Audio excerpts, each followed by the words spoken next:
আসসালামু আলাইকুম। Gravity school of সায়েন্সের পক্ষ থেকে আজকের এই ক্লাসে সবাইকে স্বাগতম। আজকে আমরা আলোচনা করব এসএসসি পদার্থবিজ্ঞান তৃতীয় অধ্যায় বল। বলের টপিকস হচ্ছে ঘর্ষণ বল। যে বিষয় নিয়ে আলোচনা করব সেটি হচ্ছে ঘর্ষণ বল। তো প্রথমত আমাদের জানতে হবে ঘর্ষণ বল কি বা কাকে বলে। ঘর্ষণ বল বলতে কি বোঝায়? ঘর্ষণ বল হচ্ছে একটি বস্তু যখন অন্য একটি বস্তুর সংস্পর্শে চলতে থাকে, একটি বস্তু যখন অন্য একটি বস্তুর সংস্পর্শে চলতে থাকে তখন বস্তুটি তার গতির বিপরীতে এক প্রকার বাধাদানকারী বল অনুভব করে। এই বাধাদানকারী বলকেই বলা হয় ঘর্ষণ বল। তার মানে আমরা কি বুঝলাম? ঘর্ষণ বল হচ্ছে একটা বাধাদানকারী বল। এখন ঘর্ষণ বলের যে গাণিতিক ব্যাপার বা ঘর্ষণ বল রিলেটেড যে ম্যাথগুলো থাকে সেগুলো সলভ করার জন্য যে সূত্র সেগুলো আমরা দেখব। ধরো এটি হচ্ছে একটি মেজে ঘর্ষণযুক্ত, যেখানে ঘর্ষণ বল, যার ঘর্ষণ বল হচ্ছে 5 নিউটন।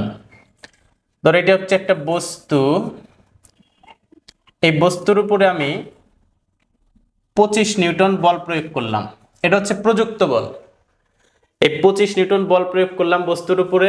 এখন কথা হচ্ছে এই প্রযুক্ত বলের প্রভাবে বস্তুটির কিন্তু সামনে চলার কথা বা সামনের দিকে বস্তুটি অগ্রসর হবে, কিন্তু বস্তুটি কি 25 নিউটন বলের প্রভাবে কি সামনের দিকে যাবে?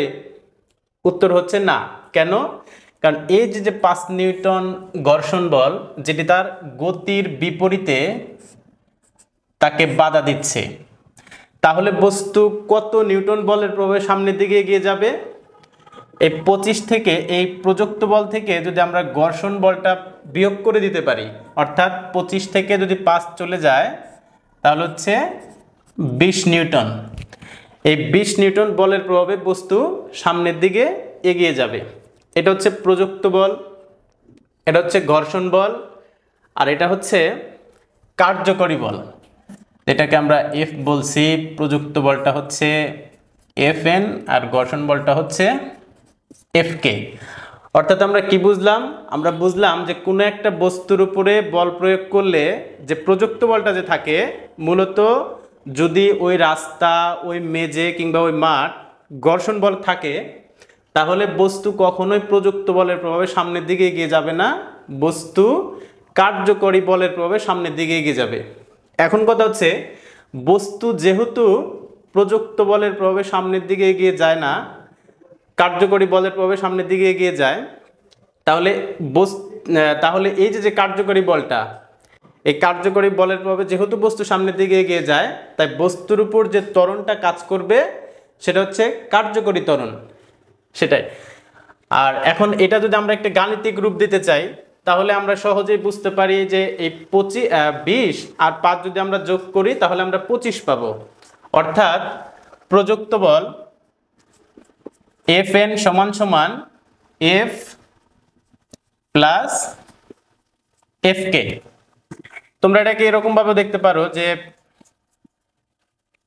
এফ এন সমান সমান এফ এর পরিবর্তে আমরা এম এ দিয়ে দিলাম প্লাস হচ্ছে এফ কে, এটা। তো এই সমীকরণের সাহায্যে বা এই সূত্রের সাহায্যে আমরা প্রযুক্ত ঘর্ষণ বল রিলেটেড যেগুলো ম্যাথে সলভ করতে পারবো।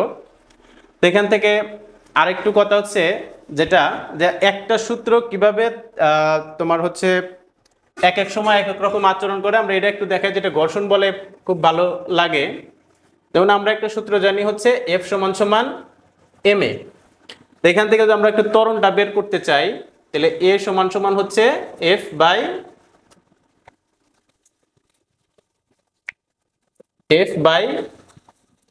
এম।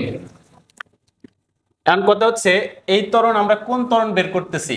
যদি আমরা এখানে ঘর্ষণ বলের ক্ষেত্রে একটা কথা একটু মনে রাখা দরকার, সেটা হচ্ছে একটা বস্তু, সাপোজ এই বস্তুটার উপরে যে আমরা 25 নিউটন বল প্রয়োগ করছি, 25 নিউটন, যেটা হচ্ছে আমরা প্রযুক্ত বল।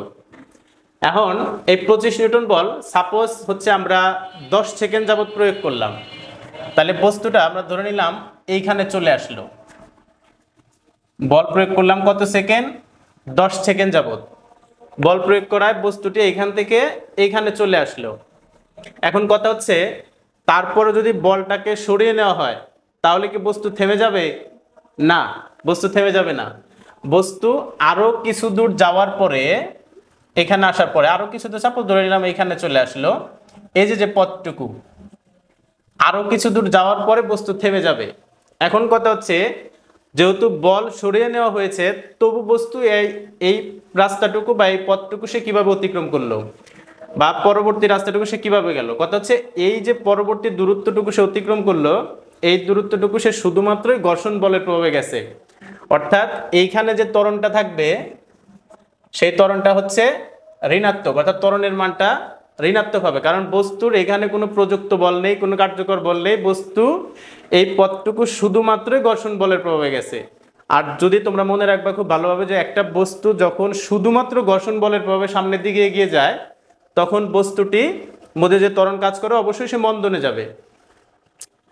আচ্ছা, এখন এই সূত্র নিয়ে একটু কথা বলতেছিলাম, যে সাপোজ আমি ঘর্ষণ বলের জন্য ত্বরণ বের করব, ঘর্ষণ বলের প্রভাবে যে ত্বরণ, তো ঘর্ষণ বলের প্রভাবে ত্বরণের মানটা তো ঋণাত্মক হয়, তো অবশ্যই এখানে তোমরা মাইনাস ব্যবহার করবা। আবার যখন এই যে কার্যকরী ত্বরণটা তোমরা বের করবা, এই যে কার্যকর বলের প্রভাবে যে ত্বরণটা হবে সেটা হচ্ছে কার্যকরী ত্বরণ, এটা যখন বের করবা আবার এই সূত্রতে F/m দিয়ে, তাহলে অবশ্যই এখানে কার্যকর বল লাগবে। আবার যখন এই রাস্তার যদি ঘর্ষণ বল না থাকে, তাহলে কোন ত্বরণ কাজ করবে? অবশ্যই প্রযুক্ত বলের প্রভাবে যে ত্বরণ, সেই ত্বরণটাই কাজ করবে। তাহলে তখন এ সমান সমান সূত্র কিন্তু একটাই, এখানে তখন আমরা প্রযুক্ত বল দিব। তো প্রযুক্ত বল দিয়ে ত্বরণ কখন বের হয়? যখন রাস্তা বা মেজের কোনো ঘর্ষণ বল থাকবে না, ঘর্ষণ বল বিবেচনা করা হবে না, তখনই শুধুমাত্র বস্তুটি যে ত্বরণের যে ত্বরণটা বস্তুর উপরে কার্যকর হবে সেটা হচ্ছে প্রযুক্ত বলের কারণে। তো আশা করা যায় এই সূত্র থেকে ঘর্ষণ বল রিলেটেড সমস্ত ম্যাথগুলো তোমরা সলভ করতে পারবে। আর লাস্টের একটা কথা হচ্ছে, আমরা কিন্তু এখানে লিখে দিয়েছি কোনটা কি দ্বারা প্রকাশ করে, প্রযুক্ত বল। এই প্রযুক্ত বলে আর একটা নাম হচ্ছে টান বল। যে একটা বস্তু মাটিতে, মেঝেতে, যে কোনো জায়গায় গেল, আমরা এটা বুঝতে পারলাম যে ঘর্ষণ বল থাকলে যে কি ব্যাপার হবে, ঘর্ষণ বল না থাকলে কি হবে। কিন্তু কথা হচ্ছে, যদি কেউ প্রশ্ন করে যে স্যার একটা বস্তু যদি উপর থেকে পড়ে, তো আমরা জানি সেখানেও তো বাতাসের বাধা থাকে, তো উপর থেকে বললে একটা বস্তু যদি পড়ে তাহলে বস্তুটাকে তো আমরা স্থির অবস্থা থেকে ছেড়ে দেই। এখন কথা হচ্ছে, তখন যদি কোনো বল প্রয়োগ না করা হয়, বস্তু তো শুধু ছেড়ে দিচ্ছি আমরা, তাহলে সেইখানে আমরা প্রযুক্ত বলের মানটা কি দিব? তো কথা হচ্ছে, সেইখানে যে প্রযুক্ত বলের মান যেটা হবে সেটা হচ্ছে ওই টান বল কথাটা ওইখানে ব্যবহার আসবে। কিরকম ভাবে? সেটা হচ্ছে যে আমরা জানি পৃথিবী প্রত্যেকটি বস্তুকেই নিচের দিকে আকর্ষণ করতেছে, টান দিতেছে। অর্থাৎ আমি একটা বস্তুকে বল প্রয়োগ করলাম, 20 নিউটন বল প্রয়োগ করলাম, অথবা একজন বস্তুকে 20 নিউটন বলে টান দিল, একই কথা। বল প্রয়োগ করা যে কথা, আবার যদি সে টান দেয় 20 নিউটন বলে, সেটা এক কথা। তো যেহেতু প্রত্যেকটা বস্তুকে পৃথিবীর নিচের দিকে টানতেছে, তো ওই বস্তু নিচের দিকে যে পৃথিবী যে টানতেছে, সেই টান বলটাই হবে বস্তুর প্রযুক্ত বল। এখন কথা হচ্ছে যে স্যার বুঝতে পারলাম যে ঠিক আছে, বস্তুকে পৃথিবীর টানছে, সেই টান বলটাই হচ্ছে প্রযুক্ত বল, কিন্তু কত বলে টানছে? আমরা জানি প্রত্যেকটা বস্তুকে পৃথিবী ওই বস্তুর ওজনের সমান বলে টানে, W = mg, ওজন W = mg। অর্থাৎ এই যে W = mg, এই যে বস্তুর ওজন, সাপোজ ধরো বস্তুর ওজন আসলো 50 নিউটন, সাপোজ, তার মানে বস্তুর প্রযুক্ত বল হচ্ছে 50 নিউটন। এই বলে পৃথিবী বস্তুকে টানছে, কারণ আমরা জানি পৃথিবী প্রত্যেক বস্তুকে তার ভরের সমান বলে টানে। তো ঘর্ষণ বল রিলেটেড আমরা ম্যাথ সলভ করব পরবর্তী ক্লাসে। পরবর্তী ক্লাস দেখার জন্য সবাইকে আমন্ত্রণ রইল।